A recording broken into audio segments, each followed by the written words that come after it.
Selamat pagi warga Yakum yang terkasih di dalam Tuhan. Pagi ini bersama dengan saya, Hilamos Robi Boka, yang saat ini sedang melakukan stase di kantor Yakum dan akan terjun ke unit kerja CD Bethesda. Pagi ini kita akan merenungkan sebuah topik tentang firman Tuhan dengan judul Harmoni untuk Memberkati. Namun sebelum itu, mari kita satu dalam doa, kita berdoa. Kami mengucap syukur ya Tuhan untuk waktu dan kesempatan yang Engkau berikan pada kami. Pagi ini kami boleh meluangkan waktu untuk datang beribadah kepadamu. Kiranya Engkau memberkati hati dan pikiran kami, sehingga firman yang kami renungkan pada saat ini boleh kami pahami dan boleh kami lakukan dalam kehidupan kami setiap hari. Berfirmanlah ya Tuhan, karena hati kami siap untuk mendengarkan firman-Mu. Amin. Warga Yakum yang terkasih di dalam Tuhan, perikop bacaan kita di pagi hari yang indah ini terambil di dalam 1 Petrus 3 ayatnya yang ke-8 sampai ayatnya yang ke-10. 1 Petrus 3 ayatnya yang ke-8 sampai ayatnya yang ke-10.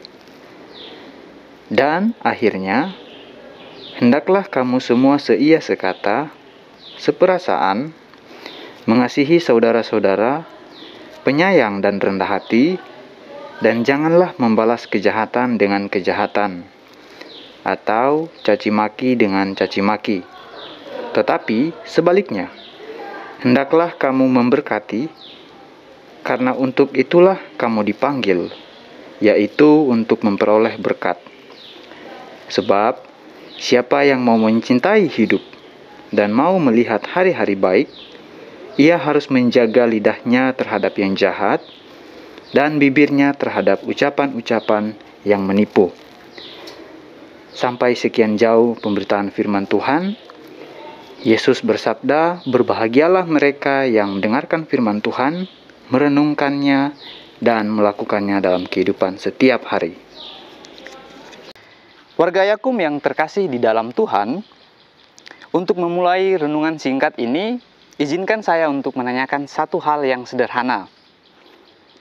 Apabila mendengar kata harmoni, apa yang pertama kali muncul di dalam benak kita masing-masing? Ketika mendengar istilah ini, saya membayangkan bahwa harmoni itu identik dengan musik. Mengapa musik? Karena di dalam musik terkandung sebuah nada-nada yang berbeda-beda, tetapi kemudian dibunyikan secara serentak dan serasi. Apabila pijakannya adalah keserasian atau keselarasan, maka sebenarnya ada banyak contoh dalam kehidupan kita yang bisa kita jadikan contoh tentang menggambarkan apa itu harmoni. Nah, kalau misalnya musik identik dengan sesuatu yang pendengaran, maka saya membayangkan pelangi adalah sesuatu yang bisa kita gambarkan sebagai contoh apa itu harmoni dari sisi visual. Kenapa pelangi? Nah, ada yang menarik dari pelangi. Dalam pelangi, kita bisa melihat berbagai macam warna yang saling berhimpitan. Uniknya, meskipun saling berhimpitan, sepertinya masing-masing warna itu tidak saling menonjolkan diri. Setiap warna yang berbeda itu justru membentuk sebuah pola yang maha indah dengan keberbagaiannya secara serasi. Disinilah keunikannya Bapak Ibu. Karena masing-masing warna itu tidak menonjolkan dirinya, tetapi memberikan adanya keselarasan. Dan inilah yang saya maksud sebagai harmoni itu. Warga Yakum yang dikasihi oleh Tuhan, perikop bacaan kita di pagi ini juga berbicara tentang bagaimana mewujudkan harmoni itu. Kalau kita cermat membaca, pada ayatnya yang ke-8 ada kata hendaklah. Nah, kata hendaklah ini bagi saya menjadi sangat penting untuk diperhatikan. Sebab kata ini berisi tentang ajakan kepada setiap orang untuk mengambil peran, dan dalam bahasa saya itu melibatkan diri. Nah, secara garis besar, kitab 1 Petrus merupakan kitab yang ditujukan kepada komunitas yang baru saja terbentuk dan menjadi bagian dari jemaat.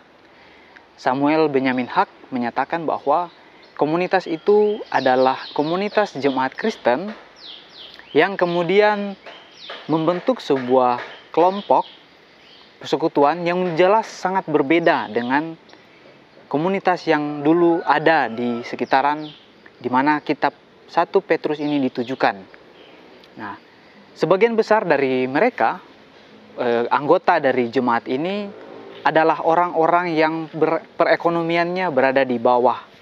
Jadi, sebagian besar dari mereka adalah budak, yang juga dulunya adalah orang-orang yang dalam bahasa istilah orang-orang Perjanjian Baru disebut sebagai orang kafir. Tetapi mereka bertobat dan kemudian membentuk sebuah komunitas, dan itulah yang disebut dengan jemaat Kristen. Yang unik dan berbeda dari komunitas ini adalah mereka mempunyai pola hidup yang jauh dan sangat berbeda dengan apa yang sering dilakukan oleh komunitas pada umumnya. Tetapi inilah yang menjadi latar belakang masalahnya. Karena perbedaan keunikan itu, pada akhirnya mereka menjadi sasaran penindasan dan juga pengucilan dari orang-orang yang pada waktu itu sangat dominan jumlahnya. Dulunya, dalam situasi seperti inilah justru mereka menunjukkan adanya solidaritas. Pada situasi pengucilan inilah mereka memberi diri untuk mewujudkan apa yang disebut dengan hidup harmonis itu. Nah, apa yang bisa kita pelajari dari perikop ini? Kalau saya menemukan ada 3 hal yang menjadi topik atau pelajaran penting ketika perikop ini kita renungkan secara bersama-sama. Yang pertama adalah ungkapan untuk berempati. Ya, memang di dalam perikop itu tidak ada kata empati, tetapi cara hidup atau pola hidup yang mereka bangun kurang lebih berbicara tentang sikap empati. Nah, yang kedua adalah nilai-nilai kekeluargaan. Saya melihat bahwa empati itu pada akhirnya memunculkan sebuah kesadaran bahwa relasi yang sehat adalah relasi yang dibangun berdasarkan nilai kekeluargaan. Kalau kita pernah mendengar nilai ini dalam militer, nilai kekeluargaan ini disebut dengan jiwa korsa. Jadi seseorang itu terbentuk nilainya, nilai kekeluargaan itu berdasarkan penderitaan, berdasarkan beban yang sama-sama dirasakan oleh komunitas ini. Nah, yang ketiga inilah yang menjadi keunikan dari jemaat Kristen dan sekaligus membedakan mereka dengan komunitas-komunitas yang lain. Yakni bahwa cara hidup untuk bersikap empati, menjadikan nilai kekeluargaan sebagai nilai penting, mereka juga ternyata dituntut untuk menjadi orang yang ramah tamah. Apa yang menjadi keramah tamahan itu? Kita bisa lihat di dalam perikop ini, di mana salah satu tuntutan hidup mereka adalah menjadi berkat untuk orang lain. Tentu inilah yang membedakan mereka dengan orang lain. Kalau komunitas lain, sebagian besar mungkin berupaya untuk membalas kejahatan dengan kejahatan, tetapi tidak ditemukan sikap yang sama di dalam jemaat ini. Mereka menghidupi apa yang disebut dengan kasih, yang kemudian bisa kita sebut dengan keramah tamahan. Itulah yang menjadi nilai-nilai penting yang bisa kita pelajari dari 3 perikop ini. Bapak Ibu yang terkasih di dalam Tuhan, tentu konteks dari pelayanan ini dan konteks dari perikop ini sangatlah berbeda dengan apa yang kita gumuli pada saat ini. Tetapi kalau saya mau jujur, nilai-nilai yang mereka hidupi dalam hal empati, nilai kekeluargaan, dan menjadi berkat untuk orang lain, rasanya sangatlah relevan dengan apa yang menjadi pergumulan kita pada saat ini. Itulah yang saya sebut dengan harmoni. Kadang kita sulit menentukan bagaimana sih menjadi orang yang mewujudkan nilai-nilai harmoni itu. Nah, di dalam perikop ini kita menemukan 3 hal yang menjadi dasar dan perilaku mereka, yaitu bersikap empati, menjadikan nilai kekeluargaan sebagai nilai utama, dan kemudian saling memberkati satu dengan yang lain. Bapak Ibu yang terkasih di dalam Tuhan, memang situasi yang terjadi pada waktu itu sangatlah berbeda dengan apa yang terjadi pada masa kini. Tetapi kalau kita mau jujur, terlibat di dalam pelayanan di Yakum, pada akhirnya membuka kesadaran kita bahwa pelayanan yang kita kerjakan adalah pelayanan yang sifatnya berorientasi pada pelayanan kemanusiaan. Dalam pemahaman yang demikian, tentu kita menyadari bahwa inti dari pelayanan kemanusiaan adalah mengembalikan jati diri kita sebagai pribadi yang adalah citra Allah dalam keutuhan ciptaan. Nah, kita mewujudkan suasana yang sifatnya keutuhan itu adalah sesuatu yang sangat berat, tetapi itu bukanlah perkara yang tidak mungkin untuk kita kerjakan. Itu bisa kita kerjakan selagi ada kemauan atau inisiatif untuk mengambil peran menjadi orang-orang yang mau mewujudkan pelayanan ini sebagai pelayanan yang memuliakan Tuhan.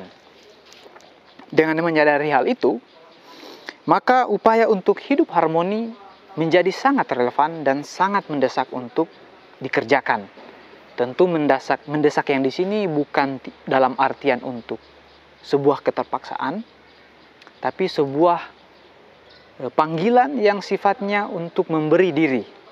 Nah, kiranya Roh Kudus memampukan kita untuk menjadi pribadi yang mewujudkan harmoni itu dengan bersikap empati, menjadikan nilai kekeluargaan sebagai nilai penting, dan menjadi pribadi yang menjadikan berkat satu dengan yang lain. Kiranya Roh Kudus memberkati kita semua dan menyertai kita semua. Amin. Kita berdoa. Kami mengucap syukur ya Tuhan untuk waktu dan kesempatan yang sudah kami kerjakan dan kami lakukan pada hari ini. Kami telah merenungkan firman-Mu, kami telah belajar tentang bagaimana menjadi pribadi yang mewujudkan nilai-nilai harmoni itu. Kami menyadari ada banyak keterbatasan yang kami temui, tetapi kiranya Engkau menjadi penunjuk, pembimbing bagi kami untuk mewujudkan apa yang disebut dengan harmoni itu. Tuhan Allah Bapa di sorga, kami juga mau berdoa untuk pergumulan setiap dari kami, untuk setiap beban pergumulan yang sudah kami lalui atau yang akan kami kerjakan, kiranya Engkau turut campur tangan di dalam semuanya itu, sehingga pergumulan yang kami rasakan itu boleh terselesaikan dengan baik, dan kami boleh belajar dari pergumulan itu. Secara khusus juga hamba mau berdoa untuk organ Yakum, hamba mau berdoa untuk ketiga unit kerja yang ada di sini, kiranya Engkau memberkati pelayanan setiap orang yang terlibat di dalamnya, supaya mereka boleh melakukan pelayanan ini dengan penuh sukacita. Kiranya Tuhan menganugerahkan kepada kami kesehatan dan juga sukacita dan kebijaksanaan, sehingga pelayanan yang kami kerjakan ini boleh memunculkan berkat dan bisa menjadi sesuatu yang mendatangkan manfaat untuk orang lain. Inilah doa dan permohonan kami ya Tuhan. Amin.